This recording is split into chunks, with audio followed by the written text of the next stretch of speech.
boys and girls, I'm back. As you can tell, I'm in the car. As promised, I'm going to record the book Because of Winn, Dixie. I recorded it earlier today, but unfortunately I lost it on one of the programs that recorded it. So I'm going to record it this evening while I'm at my son's baseball game while he's warming up. So here I go. Chapter 1, Because of Winn, Dixie. My name is India Opal Baloney, and last summer my daddy, the preacher, sent me to the store for a box of macaroni and cheese, some white rice, 2 tomatoes, and I came back with the dog. This is what happened. Listen closely. I walked into the produce section of the Winn Dixie grocery store to pick out 2 tomatoes, and I almost bumped right into the store manager. He was standing there all red-faced, screaming and waving his arms around. "Who let a dog in here?" he kept shouting. "Who let a dirty dog in here?" At first, I didn't see a dog. There were just a lot of vegetables rolling around on the floor, tomatoes and onions and green peppers, and there was what seemed like a whole army of Winn Dixie employees running around waving their arms just the same way that store manager was. And then the dog came running around the corner.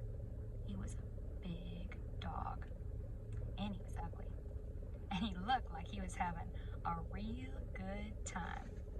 His tongue was hanging out, and he was wagging his tail. He skidded to a stop, and he smiled right at me. I had never before in my life seen a dog smile. But that is what he did.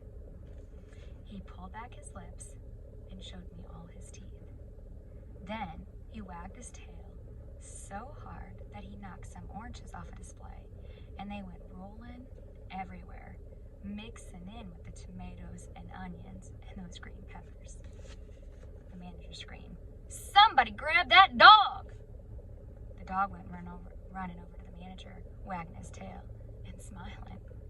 He stood up on his hind legs.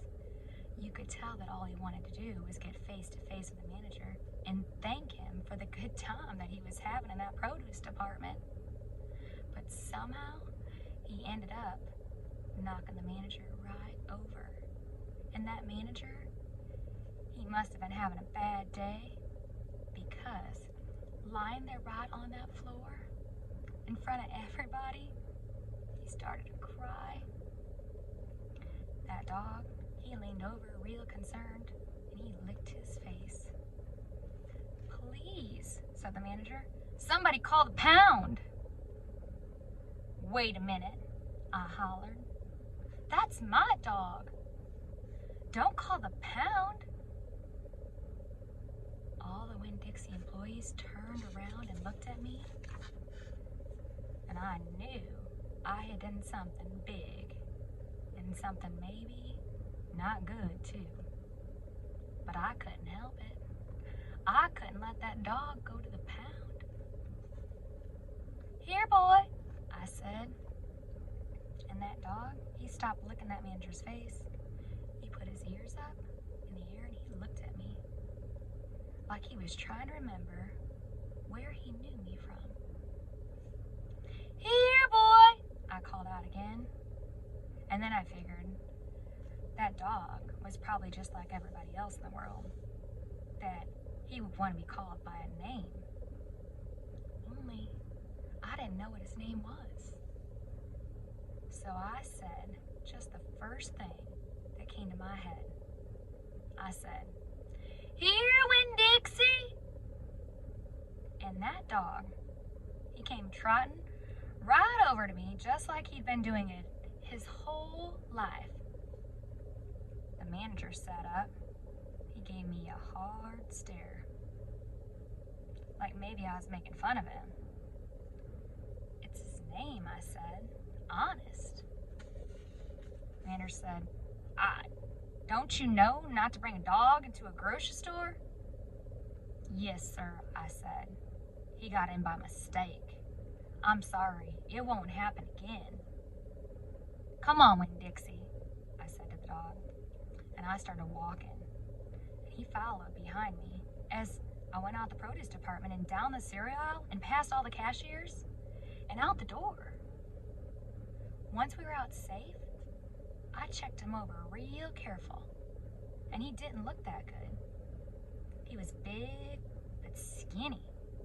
You could see his ribs, and there were bald patches all over him, places where he didn't have any fur at all. Mostly, he looked like a big piece of old brown carpet that had been left out in the rain. "You're a mess," I told him. "I bet you don't belong to anybody." He smiled right at me. He did that thing again, where he pulled back his lips and showed me his teeth. He smiled so big that it made him sneeze. It was like he was saying, "I know I'm a mess. Isn't it funny?" It's hard not to immediately fall in love with a dog who has a good sense of humor. "Come on," I told him. "Let's see what the preacher has to say about you." And the two of us, me and Winn Dixie, started walking home. And that ends chapter 1 already, boys and girls. I hope you're falling in love with this book just like I did. So I have a question for you before we leave. I hope you're asking yourself questions like, "I wonder?" You could have asked them before we started, but you can ask them at the end of the chapter. Are you wondering who the preacher is? Because at the end of this chapter it says, "Let's see what the preacher has to say about you."